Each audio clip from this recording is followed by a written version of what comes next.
नमस्कार दोस्तों, ये समय था 12 नवंबर 1996 का, जब भारत की चरखी दादरी विमान दुर्घटना ने 349 लोगों की जान ले ली। ये दुर्घटना इतना खतरनाक था जिसमें एक भी आदमी बच नहीं सका। आखिरकार उस दिन ऐसा क्या हुआ था जिसने इतने लोगों की जान ले ली? आइए इसे हम समझने का प्रयास करते हैं। तो मेरा नाम है अभिषेक और आप देखना शुरू कर चुके हैं श्योर जानकारी हिंदी यूट्यूब चैनल। पहला प्लेन बोइंग 747 भारत के इंदिरा गांधी अंतर्राष्ट्रीय हवाई अड्डा दिल्ली से सऊदीया अरब दरहान उड़ान के लिए रेडी था, जिसमें टोटल 312 यात्री बैठे हुए थे।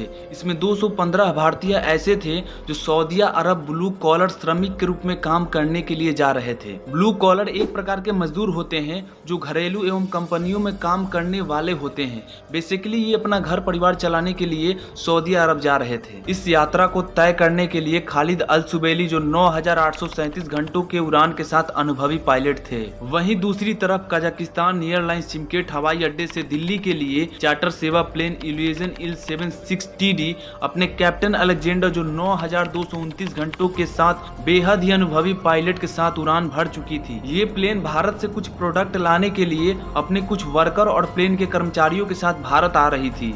शाम 6:32 पर अपने समय अनुसार सऊदीया जाने वाली फ्लाइट दिल्ली से सऊदीया के लिए प्रस्थान करती है। दूसरी तरफ कजाकिस्तान से आने वाली प्लेन दिल्ली में लैंड करने के लिए तैयार होती है। इन दोनों जहाजों को गाइड करने के लिए कंट्रोल रूम में भिक्के दत्ता बैठे हुए थे।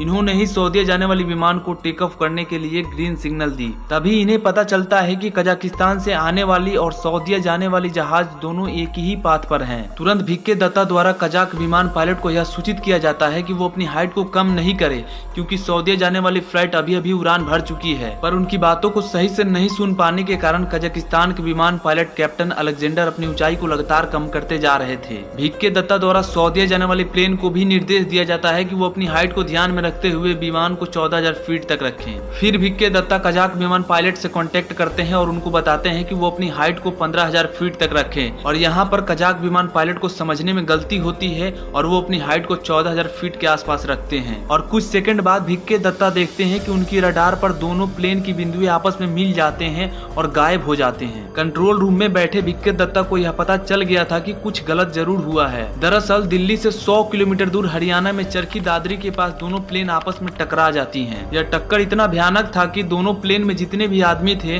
उन सभी की मौके पर ही मृत्यु हो गई। किसी को हॉस्पिटल ले जाने तक का समय नहीं मिला। जब इस दुर्घटना को पता लगाने के लिए दोनों जहाजों में से ब्लैक बॉक्स को निकाला गया। अब यहाँ आपको हम बता दें कि ब्लैक बॉक्स ब्लैक कलर का एक बॉक्स होता है जो प्लेन में हो रही हलचल एवं सूचनाओं को स्टोर करने के लिए लगाया जाता है। ब्लैक बॉक्स के माध्यम से यह साफ पता चल रहा था कि कजाकिस्तान के पायलट को अंग्रेजी सही से समझ नहीं आ रही थी।